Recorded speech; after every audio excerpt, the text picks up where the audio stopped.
via Short Takes, celebrates America 250 through the support of the Luzerne Foundation.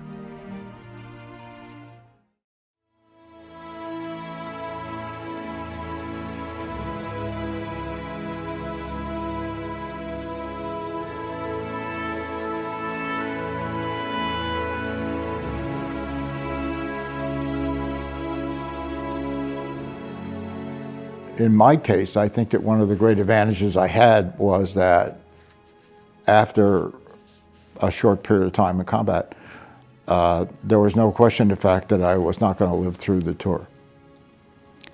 Once you understand that you're going to die,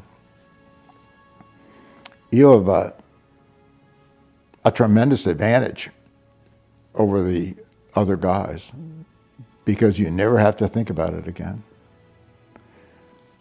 All you have to think about now, so it's not a question of if is gone. You have to think maybe a little bit about when, and you get to think about how, but you don't get to think about if anymore. That's already been decided for you. When I was 18 years old, I dropped out of college and I enlisted in the Air Force. My pilot and I were flying a bird out to Los Angeles, picked up and renovated one. Started back and we had all kinds of engine problems with it. And our first stopover was in Las Vegas.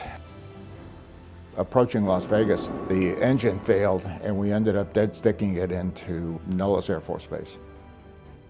Nellis Air Force Base was the home of the Fighter Weapons School and also the home of the Thunderbirds. Pilot I had, he knew several of the instructors there at Nellis, and so he and I spent maybe 2 days at Nellis hanging out with the instructors there that were all flying the F-100. And after 2 days and a gallon of beer, I decided that when I grew up, what I really wanted to be was a F-100 fighter pilot. I was born in Scranton, Pennsylvania in 1934. And shortly after I was born, my father got a big promotion and a new job, and we moved from Pennsylvania to New Jersey. And so for the rest of my time growing up, I was raised in Bloomfield, New Jersey. When I decided that I wanted to retire, identifying Wilkes-Barre as a place where we wanted to, spend the rest of our lives, was that I didn't want to work and live in a big city. So New York was out, Washington was out, Philadelphia was out. And when we started to look at this area here in Wilkes-Barre, Pennsylvania, we really liked it. It had all the things that we thought we wanted in the transition from the Air Force to civilian life. And so we bought a house by mail and moved to Mountaintop, Pennsylvania in 1982. And I've been a big fan of the area ever since. It was May of '66, and I'm back over in Vietnam, and we're flying out of a base called Ben Hoa.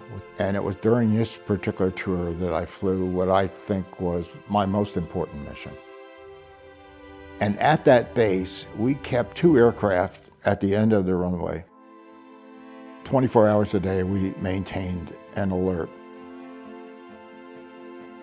My buddy and I, we got a phone call from the headquarters in Saigon, and it said that we have a fire base close to the border of Cambodia.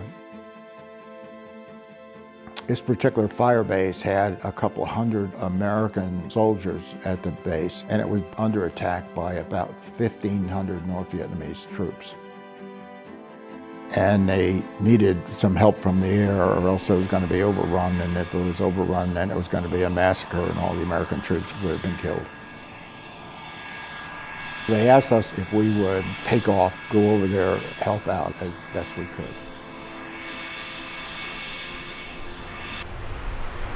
We took off. Took about 15 minutes, and we were over there at the fire base, and forward air controller talked us down through the clouds. We came around and set up for the first pass. We had two 500-pound bombs and two cluster bomb unit tanks, and we had four 20-millimeter cannon with 800 rounds of 20 mil. My lead went in, and as he was dropping a bomb, as I was setting up, I got hammered really hard by quad 50 caliber.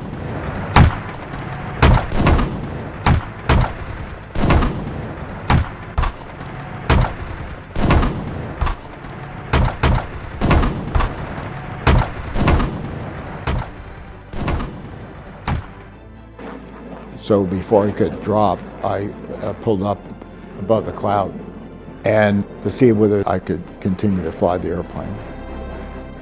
But when I got up there, I found that my boost pumps that were pumping fuel into the engine had been shot out. The only way I could get fuel into the jet engine was through gravity flow. I was able to keep it airborne as long as I didn't do anything abrupt. No turns, no ups, downs, sideways, or anything else. Just very, very gently fly at minimum airspeed. I waited up there for the lead to work over the target, and he was able to break up the enemy attack. The enemy broke it off and panicked and ran back to Cambodia. He had saved that first fire base. Now I was waiting for him to take me back to Bien Hoa and try to get me on the ground. He joined up with me, and we got a call from another forward air controller, and he said that they have a really serious problem. They have another fire base with 500 or so American troops, and they are under attack by more than 4,000 North Vietnamese regulars. He asked us if we could help out at that fire base. Jack has a good airplane, but he doesn't have any munitions left. He used all of his munitions defending the first fire base. I have a full load of munitions, but I don't have any airplane. The question becomes, are you willing to take a broken airplane and try to help out the fire base down below? You have about a second to think about it, and the answer is, of course I will. And as he's talking me down through the cloud, I finally break out and I take a look at the situation, and it's clear that there's no way I get out of that one alive. A trade, one slightly used airplane, one slightly used fighter pilot. If we do it right, we get to save 500 or so American lives. Sometime months and months earlier, I had come to the conclusion that I was not going to survive the tour and that my destiny was going to be to die in a rice paddy in Asia. And I think it was just a cumulative number of combat missions that I had had. And when I looked out and I looked at the battlefield, I thought, this is my rice paddy. I finally found out what it was and where it was. So I started down. You know, you're underneath the cloud. You got to remember, I can only go 200 miles an hour, and I can't pull G's, I can't maneuver, I can't do anything, so that says you're going to just sit there and take hits. It looked like somebody had kicked over an anthill. All you could see was thousands of enemy troops massing against this fire base. Made my first couple of passes, dropped my two 500-pound bombs and put a dent in the heaviest concentration of enemy troops. And then sort of ruddered the airplane around in a little small circle very slowly and set up for one attack after another, after another, after another.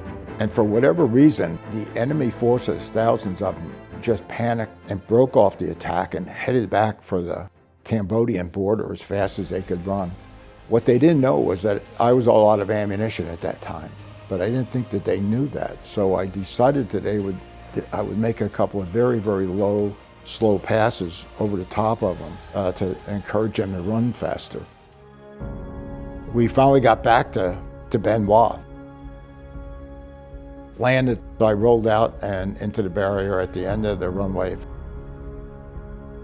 And the great surprise was that I was still flying and I'm still alive. And I couldn't, for the life of me, figure out how or why. The question to me always was, who do you fight for? And the answer to the question is, you fight for the guy next to you. That's who you're fighting for, is the guy on your wing, the guy on the ground. And doing that is tremendously satisfying because you're saving American lives.